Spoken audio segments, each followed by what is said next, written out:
সবাইকে আমন্ত্রণ এনবিএস আন্তর্জাতিক সংবাদে। শুরুতে NBS24.org শিরোনাম।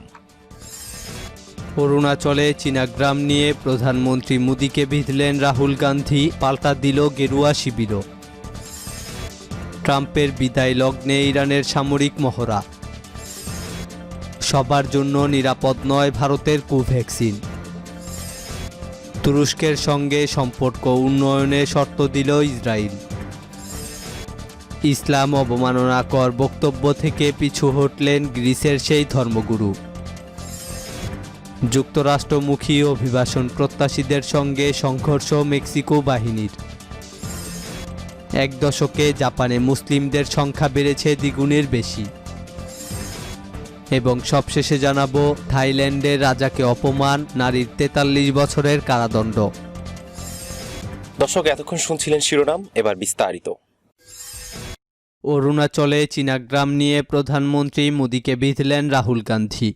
অরুণাচল প্রদেশের বিতর্কিত অঞ্চলে গ্রাম তৈরি করেছে চীন। সোমবার এ বিষয়ে মুখ খুলেছে ভারত। উপগ্রহ চিত্রে ধরা পড়েছে চীনের তৈরি নতুন গ্রামে রয়েছে 101টি বাড়ি। এবার সেই ইস্যুতে ফের মোদী সরকারকে বিঁধলেন কংগ্রেস নেতা রাহুল গান্ধী। মঙ্গলবার সকালে এক টুইটে তিনি ওই খবরের একটি রিপোর্ট তার টুইটে জুড়ে দিয়ে লেখেন, মনে করুন ওর প্রতিশ্রুতি, আমি দেশকে কারো সামনে ঝুঁকতে দেব না। রাহুল কারো নাম না করলেও পরিষ্কার হয়ে যায় প্রধানমন্ত্রী নরেন্দ্র মোদীর উদ্দেশ্যেই নিশানা সানিয়েছেন তিনি। তবে রাহুলকে পাল্টা দিয়েছে গেরুয়া শিবিরও। তাদের দাবি, ম্যাকমোহন লাইনে ওই চীনাগ্রাম কংগ্রেস আমলেই তৈরি।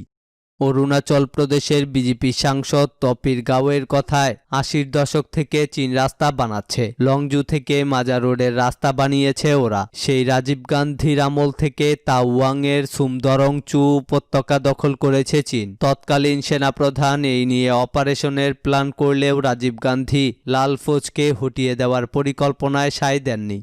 তার দাবি, কংগ্রেস আমলে সরকার এই ভুল নীতি নিয়ে চলেছে। নতুন ওই গ্রামও কংগ্রেস আমলেই তৈরি। সোমবার কেন্দ্রীয় সরকার সতর্ক প্রতিক্রিয়া দিয়েছে ওই গ্রামের বিষয়ে। পররাষ্ট্র মন্ত্রণালয়ের তরফে জানানো হয়, জাতীয় নিরাপত্তার বিষয়ে সমস্ত ঘটনার উপরই কড়া নজর রাখা হয় এবং দেশের সার্বভৌমত্ব বজায় রাখার জন্য প্রয়োজনীয় পদক্ষেপও করা হয়।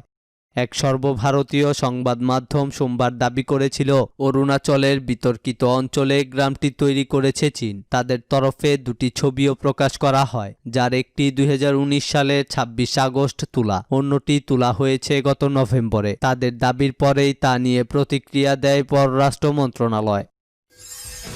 ট্রাম্পের বিদায় লগ্নে ইরানের সামরিক মহড়া। 14 দিনে পঞ্চমবার সামরিক মহড়া চালিয়েছে ইরান। ট্রাম্পের বিদায় লগ্নে একের পর এক মহড়া চালিয়ে নিজেদের শক্তির জানান দিচ্ছে দেশটির সামরিক বাহিনী। মধ্যপ্রাচ্যের আকাশে মার্কিন বোমারু বিমান B-52 উড়ার মধ্যেই পাইলট মহড়া চালিয়ে হুঁশিয়ারি দিল। 19 জানুয়ারি মঙ্গলবার দেশটির দক্ষিণ উপকূল জুড়ে মহড়া চালানো হয়। এতে অংশ নেয় ইরানের সজ্জিত বিমান, নৌ এবং সেনাবাহিনীর সদস্যরা। আধুনিক সামরিক সরঞ্জাম নিয়েই মাকরান উপকূল ও ওমান সাগর উপকূলে স্থল, বায়ু এবং সমুদ্র যুদ্ধের জন্য মহড়া চালানো হয়। মধ্যপ্রাচ্যের আকাশে মার্কিন বোমারু বিমান এবং ইরানের মহড়ায় ওয়াশিংটন তেহরানের মধ্যকার উত্তেজনা চরমে। 20 জানুয়ারি বুধবার শপথ নিতে যাচ্ছেন নতুন প্রেসিডেন্ট জো বাইডেন। তার আগেই আরও এক দফা সামরিক মহড়া।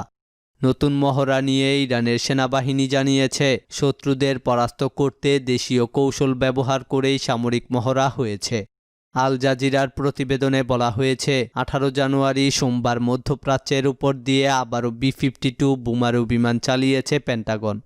গত শনিবার ভারত মহাসাগরের উত্তর অংশে 1800 কিলোমিটার দূরের লক্ষ্যবস্তুগুলোতে আঘাত হানতে সক্ষম দূরপাল্লার ব্যালিস্টিক ক্ষেপণাস্ত্র নিক্ষেপ করেছিল ইরানের Islamic revolutionary guard corps IRGC। সবার জন্য নিরাপদ নয় ভারতের কোভ্যাক্সিন। যেসব নারী গর্ভবতী এবং যারা সন্তানদের স্তন্যপান করাচ্ছে তাদের কোভ্যাক্সিনের ডোজ থেকে বিরত থাকার নির্দেশ দিয়েছে ভারত বায়োটেক। মঙ্গলবার কোম্পানিটির পক্ষ থেকে এমনটি বলা হয়। ভারত বায়োটেকের পক্ষ থেকে আরও বলা হয়, যাদের জ্বর রয়েছে বা রক্তপাতজনিত সমস্যা রয়েছে তারাও এই ভ্যাকসিন নিতে পারবে না।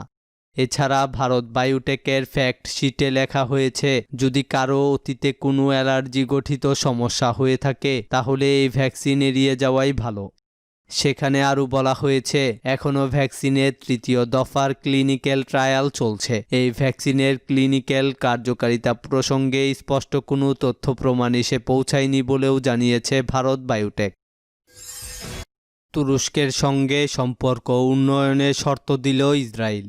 তুরস্কের সঙ্গে সম্পর্ক উন্নয়নে শর্ত দিয়েছে দখলদার ইসরায়েল। ইসরায়েলি দৈনিক ইয়াদিউত আহারনুত লিখেছে, ইসরায়েলের সঙ্গে সম্পর্ক উন্নত করতে চাইলে তুরস্ককে অবশ্য ইস্তাম্বুলে হামাসের দপ্তর বন্ধ করে দিতে হবে। পত্রিকাটি আরও লিখেছে, তুরস্কের সঙ্গে পূর্ণ মাত্রায় সম্পর্ক প্রতিষ্ঠার বিষয়ে ইসরায়েল কয়েকটি শর্ত দিয়েছে। এর মধ্যে সবচেয়ে গুরুত্বপূর্ণ হল তুরস্কের ইস্তাম্বুলে ফিলিস্তিনের ইসলামী প্রতিরোধ আন্দোলন হামাসের যে দপ্তর রয়েছে তা বন্ধ করে দিতে হবে। একই সঙ্গে হামাসের সামরিক শাখা ইজ্জাদিন কাসাম ব্রিগেডের মুক্তিপ্রাপ্ত বন্দীদেরকে সেদেশে তৎপরতা চালাতে দেওয়া হবে না। কিছুদিন আগে তুরস্কের প্রেসিডেন্ট রজব তাইয়েপ এরদোগান দখলদার ইসরায়েলের সঙ্গে সম্পর্ক জোরদারে আগ্রহ দেখানোর পর ইসরায়েল পাল্টা নানা শর্ত দিয়েছে। তুর্কি প্রেসিডেন্ট বলেছিলেন, ইসরায়েলের নীতির কারণে তাদের সঙ্গে সম্পর্ক উন্নয়ন সম্ভব হচ্ছে না। তবে দখলদার ইসরায়েল ও তুরস্কের মধ্যে সম্পর্ক উন্নয়নের প্রক্রিয়া শুরু হয়েছে।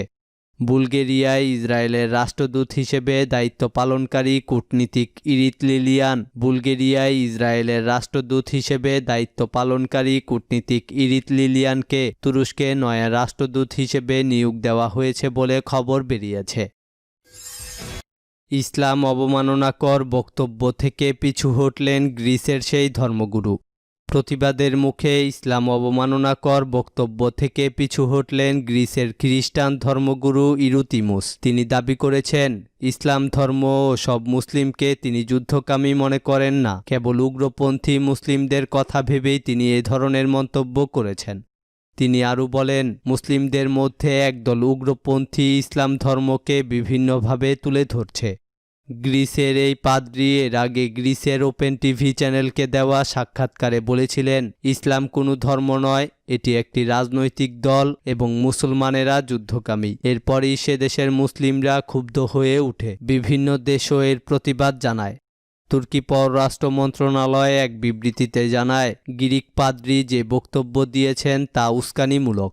বিবৃতিতে বলা হয়, গ্রিসের খ্রিস্টান ধর্মগুরুর বক্তব্য থেকে এটা স্পষ্ট, তারা মুসলিম বিশ্বে ঐক্যবদ্ধ অবস্থানের বিষয়ে আতঙ্কে রয়েছে এবং মুসলিম সমাজে সহিংস এবং বিদ্বেষ উস্কে দিতে চায় তারা। ইউরোপ ও আমেরিকায় ইসলাম ভীতি তৈরির ষড়যন্ত্রের অংশ হিসেবে তিনি এ কথা বলেছেন বলে মনে করছেন বিশ্লেষকরা। কয়েক মাস আগে ফ্রান্সের প্রেসিডেন্ট ইমানুয়েল ম্যাক্রো ইসলাম বিদ্বেষী মন্তব্য করার পর বিশ্বের বিভিন্ন দেশে বিক্ষোভ হয়।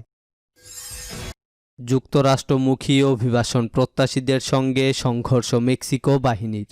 উন্নত জীবনের আশায় বেপরোয়া হয়ে উঠছেন হন্ডুরাসের অভিবাসন প্রত্যাশীরা। পুলিশ আর সেনাবাহিনী সোমবারও মেক্সিকো সীমান্ত অভিমুখে যাওয়া থেকে তাদের আটকানোর চেষ্টা চালালে উল্টো নিরাপত্তা বাহিনীর উপর চড়াও হন তারা। দুই পক্ষের মধ্যে চলে ধাওয়া পাল্টা ধাওয়া আর সংঘর্ষ। প্রায় 8,000 অভিবাসন প্রত্যাশীর দলটি গুয়েতেমালা হয়ে মেক্সিকো সীমান্ত দিয়ে প্রবেশ করতে চায় যুক্তরাষ্ট্রে। উন্নত জীবনের আশায় বিভিন্ন সময়েই পালিয়ে যুক্তরাষ্ট্রে প্রবেশের চেষ্টা করেন মধ্য আমেরিকার অপরাধ, দুর্নীতি আর দরিদ্র জড়িত দেশগুলোর বাসিন্দারা। কিন্তু মার্কিন প্রেসিডেন্ট ডোনাল্ড ট্রাম্পের আমলে অভিবাসন আইনে কড়াকড়ি আনার পর থেকে সুযোগ পাচ্ছে না তারা।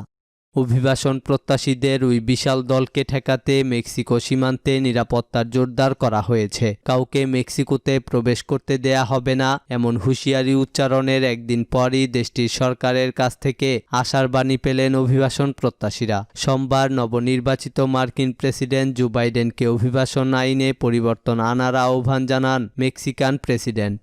ধারণা করা হচ্ছে, জো বাইডেন প্রেসিডেন্টের ক্ষমতা গ্রহণের পর অভিবাসন আইনে পরিবর্তন আনলেও অচিরেই নতুন কোনো অভিবাসন প্রত্যাশীকে যুক্তরাষ্ট্রে প্রবেশ করতে দেয়া হবে না, বরং ইতিমধ্যেই দেশটিতে যারা অবৈধভাবে বসবাস করছেন তাদেরকে বৈধতা দেয়ার বিষয়ে গুরুত্ব দেবে তার সরকার। এক দশকে জাপানে মুসলিমদের সংখ্যা বেড়েছে দ্বিগুণের বেশি।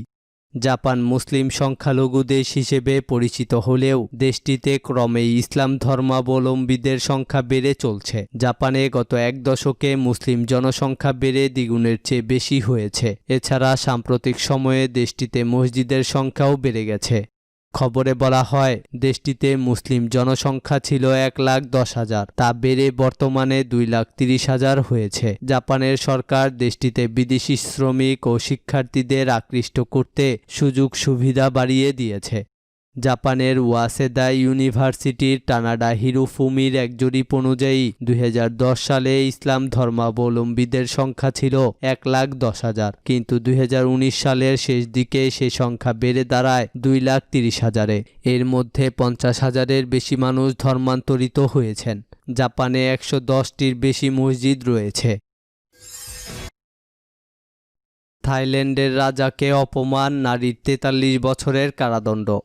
থাইল্যান্ডের রাজাকে অবমাননার দায়ে এক নারীকে 43 বছর 6 মাসের কারাদণ্ড দিয়েছে সেদেশের আদালত। ফেসবুক ও ইউটিউবে রাজাকে অবমাননা করে ভিডিও পোস্ট করায় ওই নারীকে এই শাস্তি দেওয়া হয়েছে।